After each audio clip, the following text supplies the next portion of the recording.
Besubes! Welcome back to my channel. Guys, today ang ikukwento ko sa inyo ay ang aking operation sa hyperthyroidism. Opo, hyperthyroidism. Kung paano ko nakuha yung thyroidism na to, paano ako naoperahan, at kung gaano siya kahirap pag pinatagal. So, sa mga may hyperthyroidism po dyan, mag-iingat po kayo at magpa-consult ka agad sa inyong mga doktor. Huwag nyo nang hayaan, huwag na kayong gumaya sa akin na nahirapan sa aking pagpa-opera. Kasi kung masyado na siyang matagal, talaga kayo. Ito yung mga sign na may hyperthyroidism kayo ha.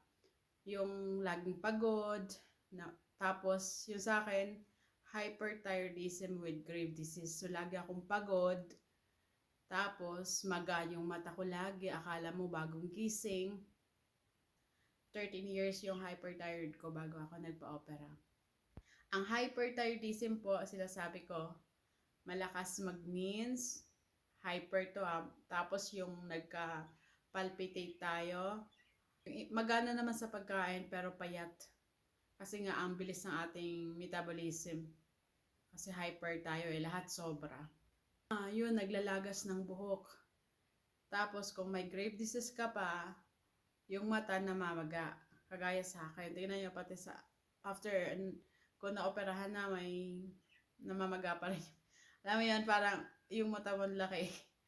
Yung parang bagong gising ka, at saka iba talaga eh. Pag hyper din po, makakalimutin din, saka hindi ka makafocus sa yung mga ginagawa or sa yung kung ano iniisip mo. So, pacheck lang po kayo sa doktor nyo.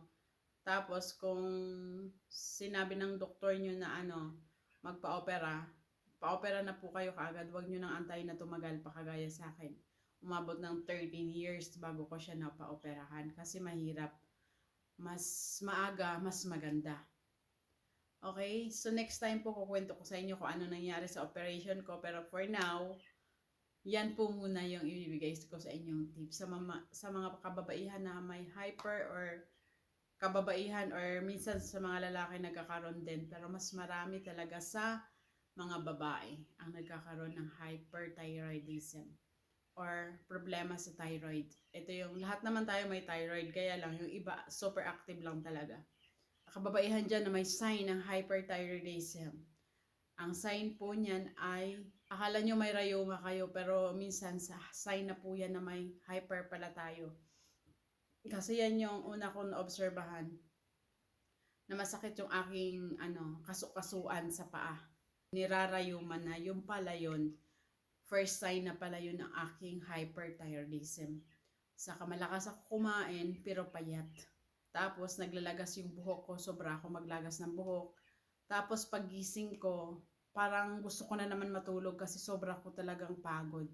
Yung kakagising mo palang pagod ka na. Yun, baka sign na po yan ng hyperthyroidism. Mainitin yung ulo, na parang ang bilis-bilis mo magalit.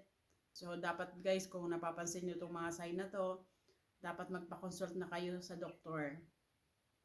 At kung kayo naman po ay may hyper or may problema na sa thyroid, huwag niyong kalimutang uminom ng gamot sa tamang oras. Or pag sinabi sa inyo ng doktor na magpa-opera na kayo, magpa-opera po kayo kaagad kasi mas maaga, mas maganda. Kasi pag pinatagal niyo yan ng sobrang haba na taon, mahirapan na rin kayo. Kayo din yung mahirapan kagaya ko. Nahirapan ako sa aking pagpa-opera. Ang tip at advice ko sa inyo na may mga problema kagaya ko kasi mas madami yata yung mga kababaihan na mayroon kaysa mga kalalakihan. So ganun, magpa-check sa doktor sa tamang oras ng gamot. Tsaka alagaan yung katawan. Pag may hyper kayo guys, ingatan nyo na yung mga kinakain nyo. Like cola, Coca-Cola, soft drinks. Control yung pag-inom nyo. Sa salt, i-control nyo na din yan. Dapat hindi gaano madami yung salt na kinukonsume nyo. Jesus, malakas din po yan. Or bawal din sa ating may mga hyperthyroidism kasi iodine, 'di ba, pag mga salted food, mas lalo niyang pinapalala. Dapat control yung inyong salt, tsaka hindi palaging naka-cesarean, naka-noodles, mahirap yan guys. Kasi pag malala na, doon nyo lang talaga ma-realize na hindi, sana pinaoperahan nyo na or nag-ingat na kayo sa mas maaga. Part 2 tayo sa aking operation sa hyperthyroidism. Tsaka kung anong may mga sasabihin ako sa inyo na after ng operation, ito yung maramdaman nyo sa inyong katawan. Okay, so sa part 2 guys, sasabihin ko sa inyo at saka yung aking operation story. Okay? So guys, kung gusto nyo po ang part 2 nito, mag-subscribe, thumbs up naman dyan. Thank you po, bye-bye!